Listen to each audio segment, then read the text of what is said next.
Hi and welcome back to the Neither. In this chapter, we're going to look at a sixth move h3 and after e5, the seventh move knight b3. The position arises after moves e4, c5, knight f3, d6, d4, c4, knight d4, knight f6, knight c3, a6, and h3.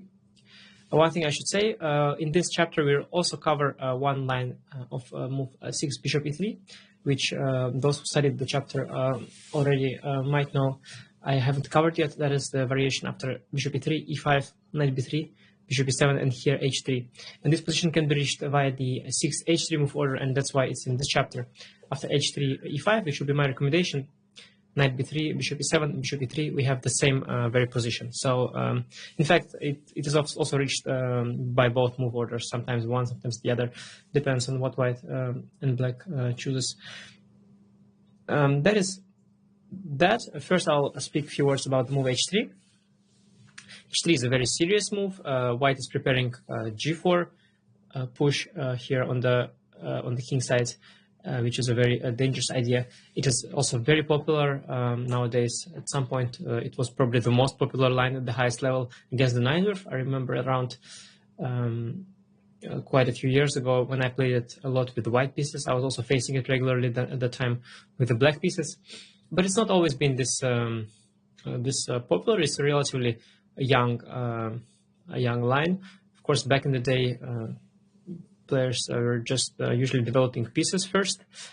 But I believe already Robert Fischer played this move h3, and although I should say at the time not everybody was equally enthusiastic about move h3. I remember I read in the book by Tal that he was critical about the move h3, saying that it's waste some time. But in fact, by now it's an established line, and not only is it played at the highest level, I also see it happening a lot at the club and amateur level. Now, black has a few ways to play here. I recommend the move e5. As I already mentioned, whenever possible, I stick by this pawn structure, and here it's certainly possible, and it's also the main move. Alternatively, black has a few options. We can play e6, which is the Scheveningen setup. It is definitely decent against h3 Neither.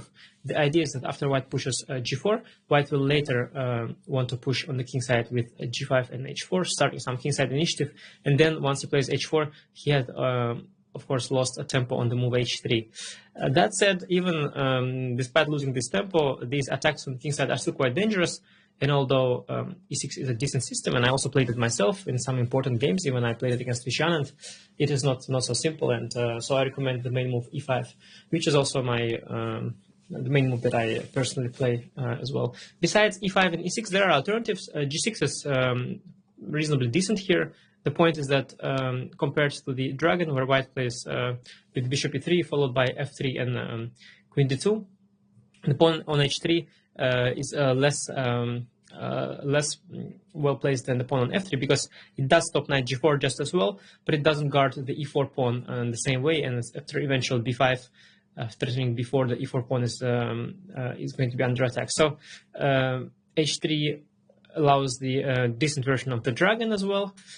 And there are some alternatives like knight to c6, pawn to b5 is also a line, and even a rare move h6 that Magnus Carlsen played not so long ago in a blitz game. That is also possible in the long run.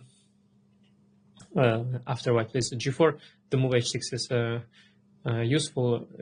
So it is often going to transpose in one of the systems with maybe e6 or even e5. So h6 definitely a possibility too, but I would recommend e5. And here the main line is well, there's no such thing as the main line. There are two options here. In fact, knight e2 used to be played much more often, and we'll look at that in the next chapter. But knight b3 is also catching up in popularity quite a bit, and although there aren't that many high level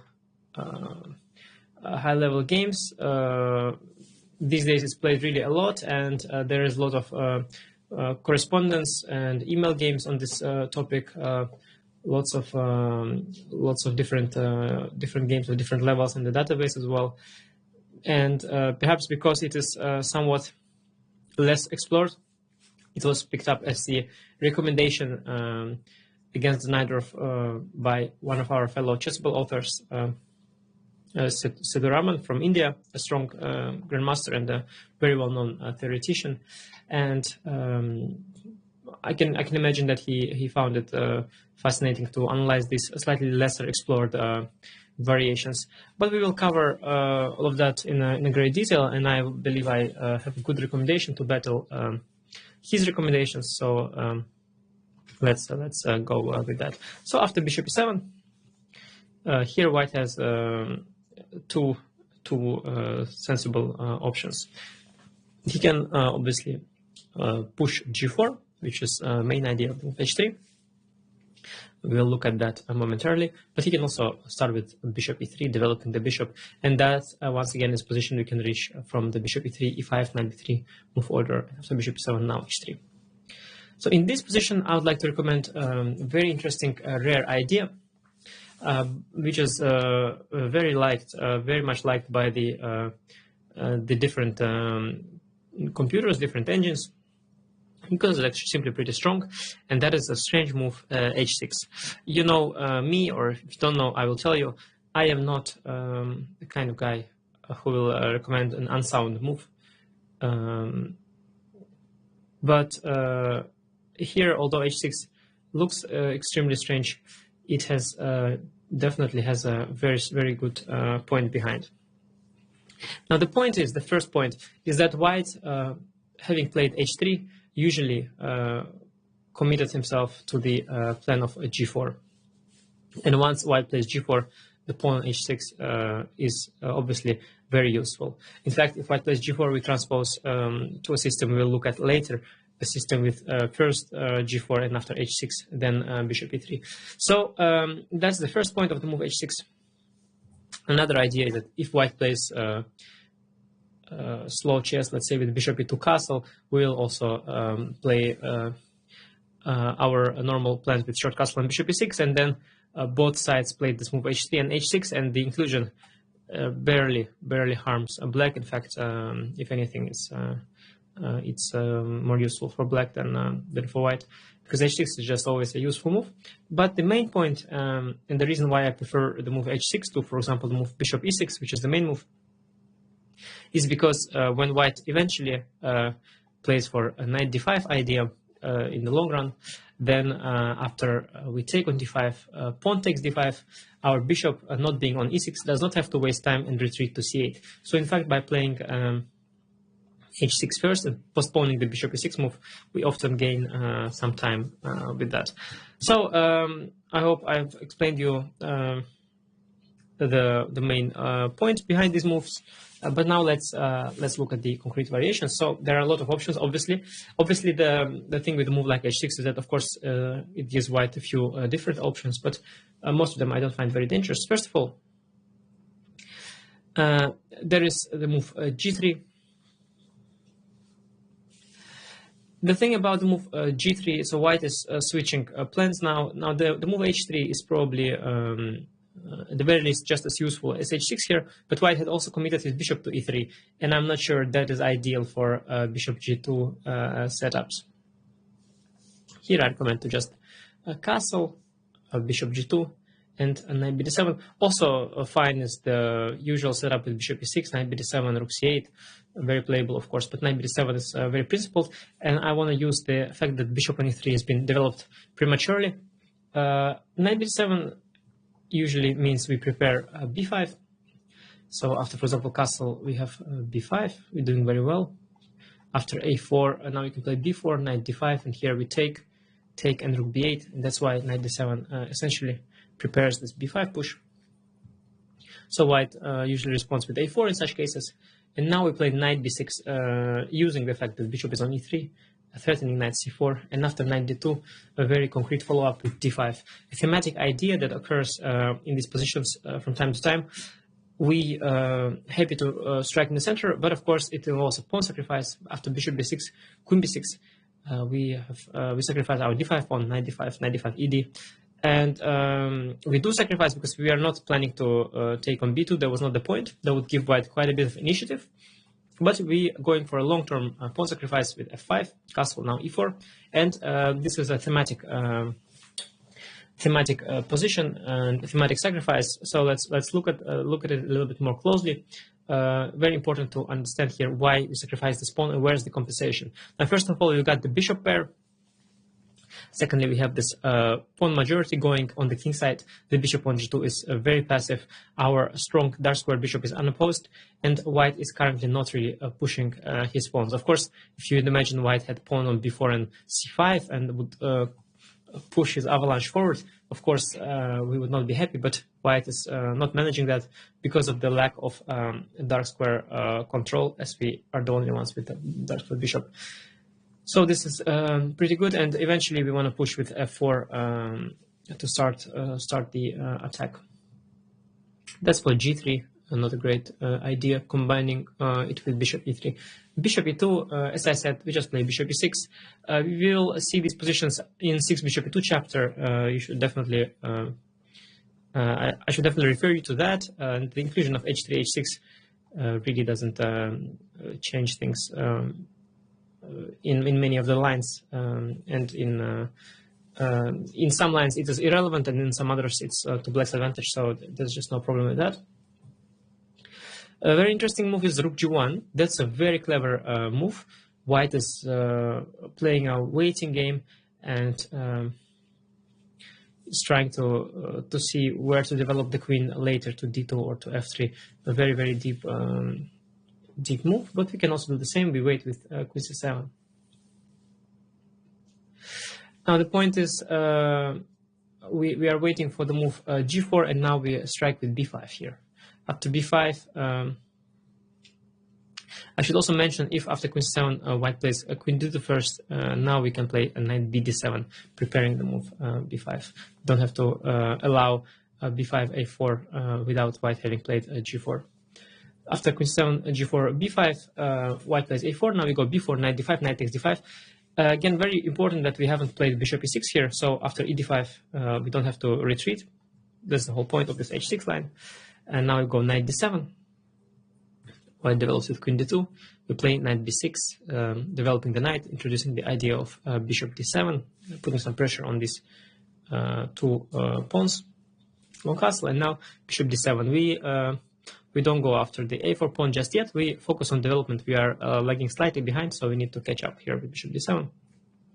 And after f4, now we take bishop f4, and now we take with the bishop, threatening the knight here. And after king b1, we can already castle. Also possible to start with rook c8, but castle works fine. And if white tries to open the file on the king side with g5, we play h5, and after g6, and now we can take on g6, rook g6, and play bishop f6, where the bishop is doing a great job on f6, both defending our king by defending the g7 pawn, and also pointing at the b2 square, attacking as well. So knight c4 is incoming, and thanks to this bishop, we have a tremendous position. And that is for this rook g1, we're making this a clever waiting move also with queen c7. After queen d2, queen d2 is a little bit of a strange setup. Usually if white goes for bishop e3, queen d2, he wants to have his pawn on f3 to protect the e4 pawn, but here, okay, white claims that we have played the move h6, so he can afford to combine these plans as well. That is fine. Here I recommend queen c7.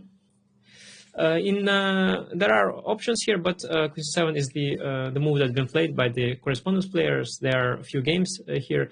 The move h6 is a little bit rare, but it's been played by correspondence players before, and also by David Paragan, a talented Russian grandmaster who is also a tremendous theoretician. He has lots of interesting ideas in the openings, also in the Nairov.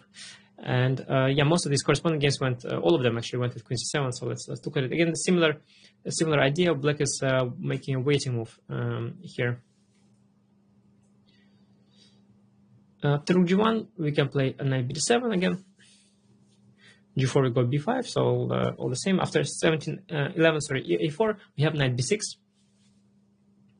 we want to play knight c4 here. That's why queen c7 was a very useful move. Now after a5, we play knight c4, excuse me, knight c4, bishop c4, queen takes c4, and after f3, we play bishop d7. I will show you a similar position later, where I'll explain why here we play bishop d7. For now, I'm not sure whether I should give you the spoiler or not yet. Okay, let me give you the spoiler. If we play bishop e6, which is the more natural move, white has a very, very interesting idea of a knight c5 or even bishop c5 sometimes, trapping our queen with dc rook a4. That's why here we play bishop d7. And next we want to play rook c8 and then bishop e6, where the bishop actually belongs. So that's for rook g1. A very similar thing happens on after the more natural move then g4, which is also very relevant. So here we play knight bd7. Now if white plays a4, we play knight b6. After a5, we play knight c4, bishop c4, queen c4, f3, and here we fall for the trap with bishop e6.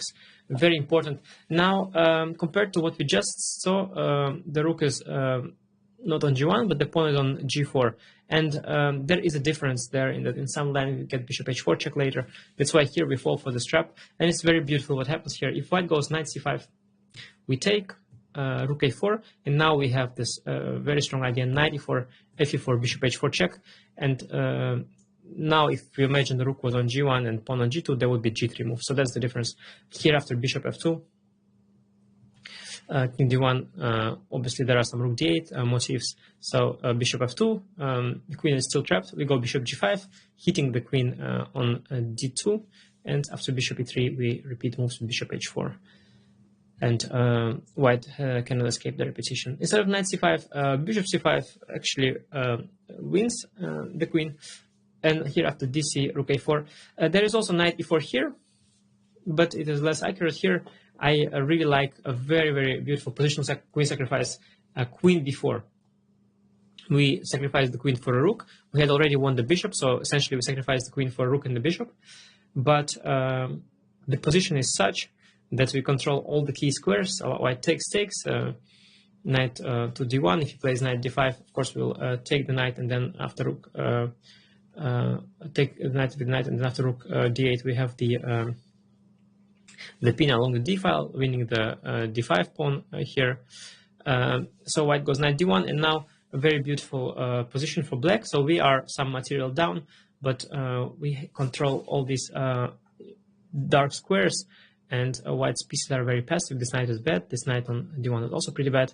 And this pawn chain, well, it's not really even a chain. It's some sort of a checkered pawn chain, giving black all these weak dark squares. Now we play castle, knight e3, rook f d8, and these dark squares are going to be grabbed by the knight. After queen e2, we go knight h7.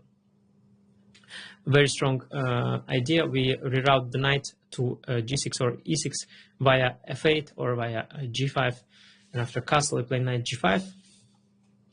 And knight f4 is there. So if white defends, then we take on b3. We go up this bishop to give this knight a beautiful square on e6, and our knight will feast on one of these two central squares. Rook comes to c8. The bishop comes to g5. Black is really in no danger here at all. The fortress is already set up, but I believe black can also even hope for more in such a position. Very, very beautiful queen sacrifice. In a reasonably obscure line, but still good to know. Instead of a4, 11, there is 11 long castle. Now we play b5. Note how we have avoided the move bishop e6, and so after knight d5, we will take on d5. After e d5, our bishop is nicely safe on c8. Here white has two moves. He can play a3. It's never been played, but it's a reasonable attempt to stop b4.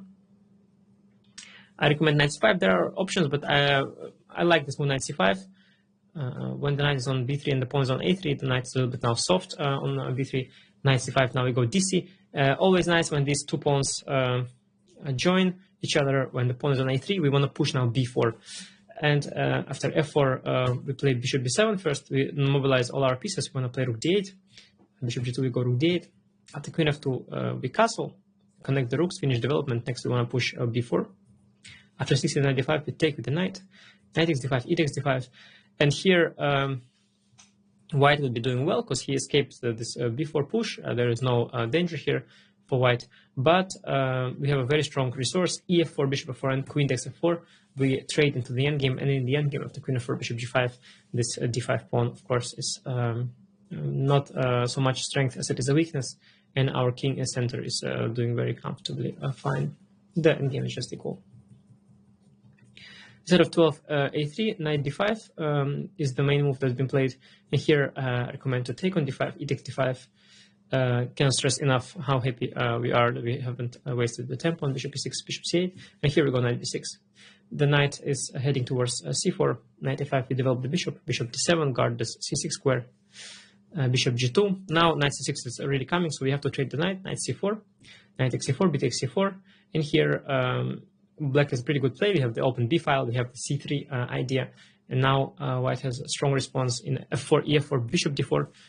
Very strong bishop controls this diagonal, these two crucial squares for defense, and attacks g7 for offense. So a very good bishop move. But now we have strong response in c3. Opening the c file after bishop c3, we just castle. And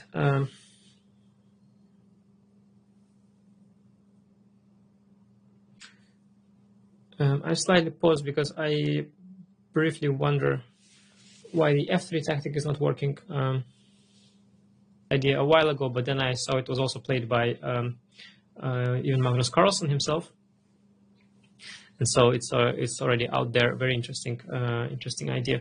Now white has a few options. He can play queen f3, transposing to the Vishy Anand game that he played in online chess 2020 against Jan Nepomniachtchi, one of the Neidorf specialists. Here, again, I propose the move queen c7. We make this useful waiting move. We don't want to rush bishop e6, of course, and or bishop b7. We want to stay flexible. So queen c7 is pretty good. Now white has three options. He can play a3. A3 stops b4, but once b4 does come, it comes with more strength as it opens the queenside files. So here I recommend bishop e6 finally. And after rook g1, preparing h4, we play knight c6, and white king will be quite weak once we push b4 and open the files on the queenside. Instead of a3, 11 bishop d3 is also possible. White's trying to be clever, postpone long castle for now. Now we also wait with b4. First, make a very strong move, knight d7, with a cunning idea that after h4, we hit him with b4. We have to, because g5 was already a threat. The rook is already protected by the queen. So here we have to push with b4. Now, if white plays knight e2, we have options, but I really like d5, direct move, direct idea, setting up this tricks on the long diagonal. Instead, if white plays a knight d5 on move 13, now we take, and we have a very strong concrete resource, knight f6. Attacking the g4 pawn, and after g5 natural move, our idea is revealed, is knight takes d5, very strong tactic. And after queen d5 we have bishop b7, winning the rook on h1. So very nice tactic to be aware of. Instead of bishop d3, 11 long castle is more natural, obviously. And now we play b4. Knight d5, knight takes d5, e a5, and we reach this this very interesting position. We like to push a4 at some point, and then open a position with b3 at the right moment. Whereas white will also try, of course, to create some play on the king side with the move g5. Let's look at the concrete variations. Knight d2, a4. White can inverse the order, obviously, but knight d2, a4 will be included anyway. So let's start with that. And here white has two options I look at. There is a king b1 and a bishop b5 check that I mentioned. If white plays bishop d3, we can develop the bishop to b7 and threaten rook a5, attacking the d5 pawn. So let's look at king b1 first. Here we play knight d7. Now bishop b5. it's a strong idea trying to trap our a8 rook with bishop c6, but we have here a very strong response: rook a5, bishop c6, and castle. A very beautiful exchange sacrifice is incoming. Knight to c4. Also, rook a1 is possible. If rook a1 first, we play very concrete. We go knight b8. We hit this bishop. That's, by the way, trapped on c6. And after knight c4, trapping our rook as well. We go knight takes c6.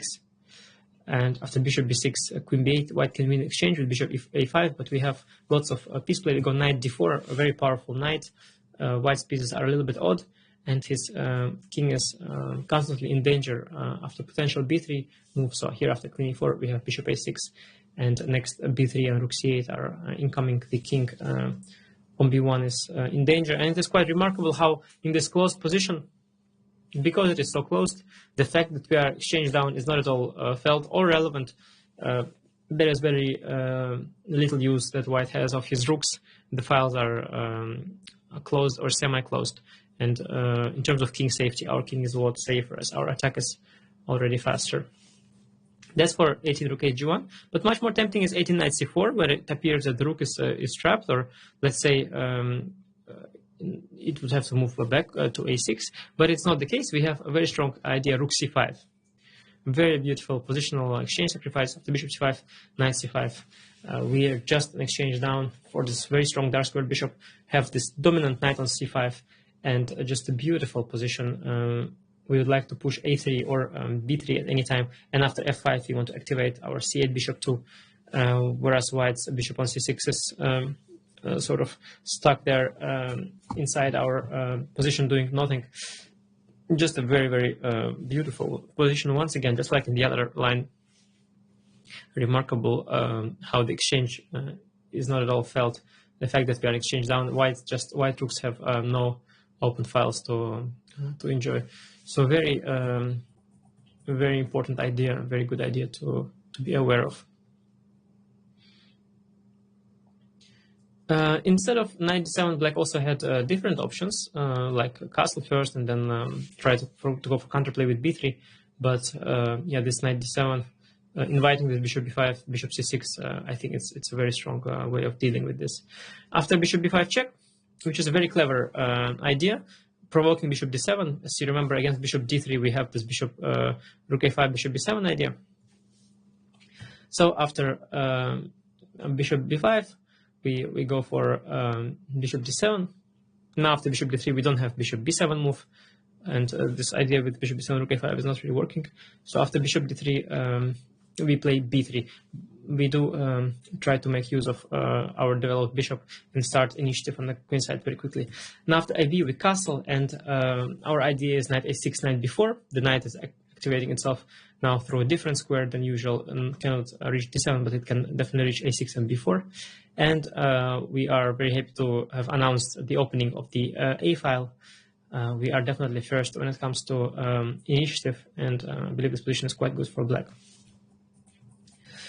Very fascinating lines, but the basic idea is that we have saved on this move bishop e6, bishop c8 back compared to the theoretical variations, and so our opponents will be very confused. Those who have prepared for the main lines, they will realize that we have tricked them with our move order. Now, finally, after knight bishop e3 b5, there are two other options, and knight to d5 and a4. Let's look at a4 first.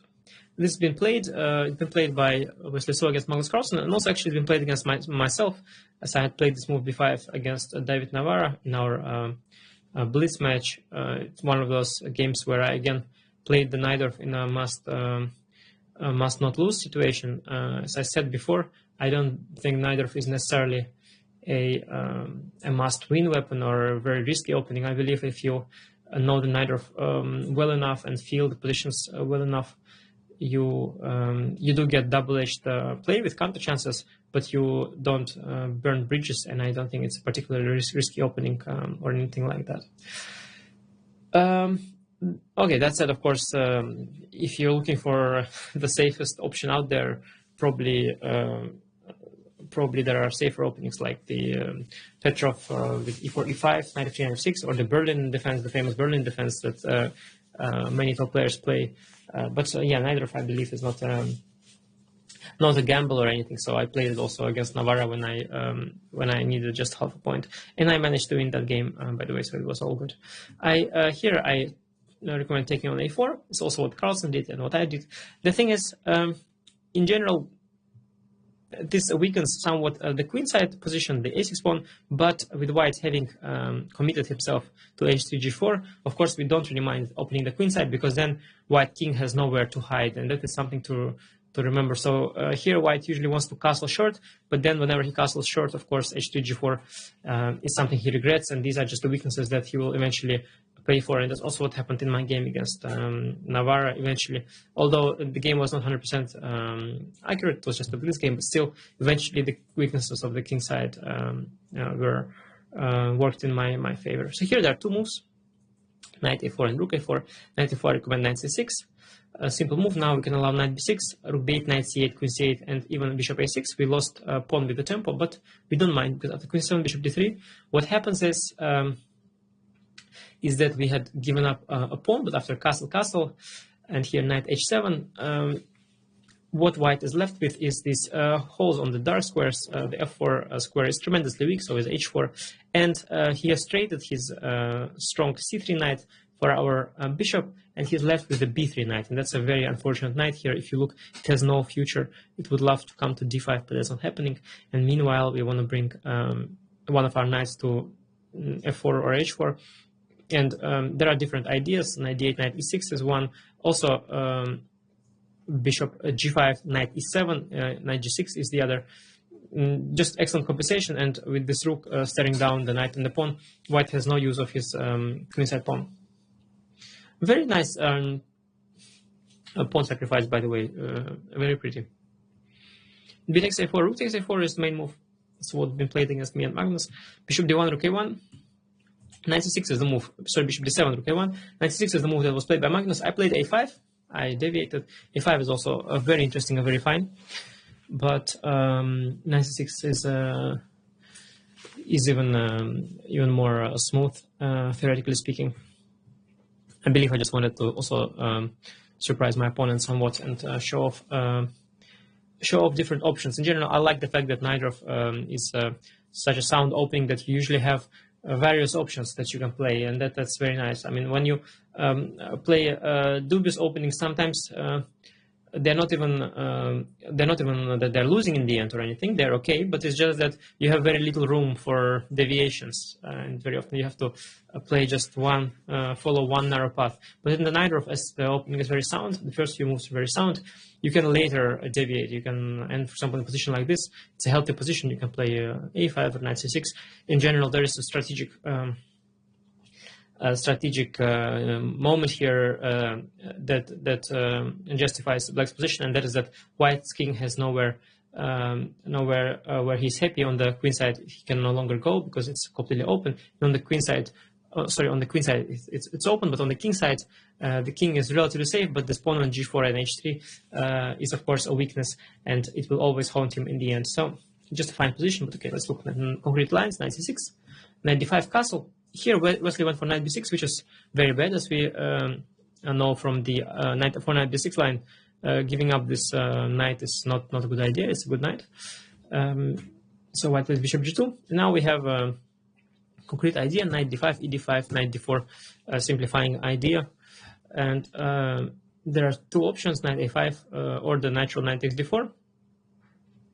After knight a5, black has a very cool sequence: f5, c3, and now bishop b5, not allowing white to bring the knight to c6 and lock this bishop out, but throw this bishop into the open here and stop the short castle from happening.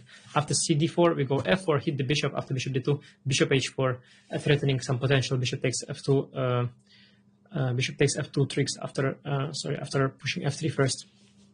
Knight c6, now f3. If white takes the queen, he is losing to fg, and bishop f2 is just mate. Very pretty. White is here able to save himself with bishop f1. if he takes on f3, we have queen f6, or even computer suggests even queen b6. No rush to take the bishop. White is just in a lot of pins and can never castle with the bishop on b5. So bishop f1 is the way, and now after bishop f2, king f2, queen h4, we have at the very least a perpetual with queen g5 and queen h4.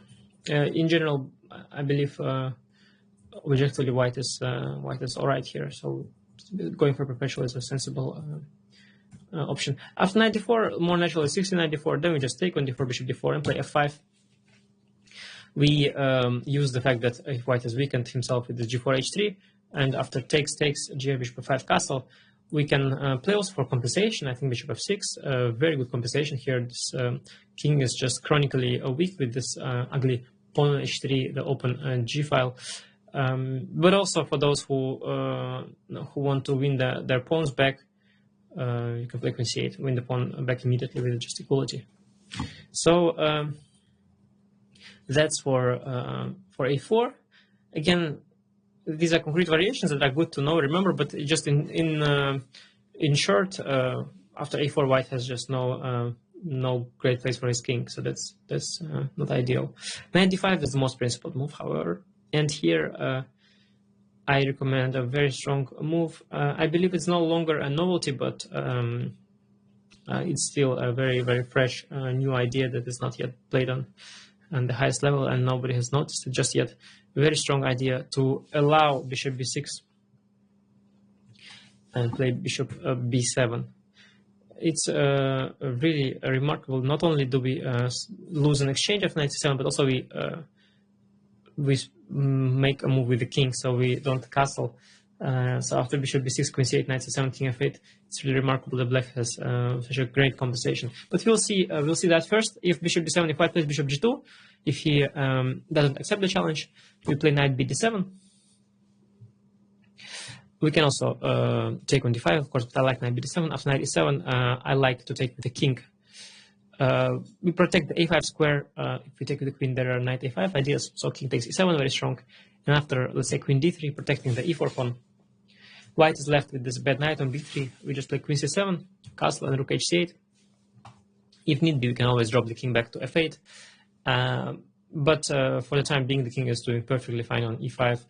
On e7, sorry, white's knight on b3 can do us no damage, and that is why the king is just very safe on e7. We have also plenty of play on the queen side, as you see with the arrows, knight to b6 to c4, and a5 push as well, with bishop a6 ideas.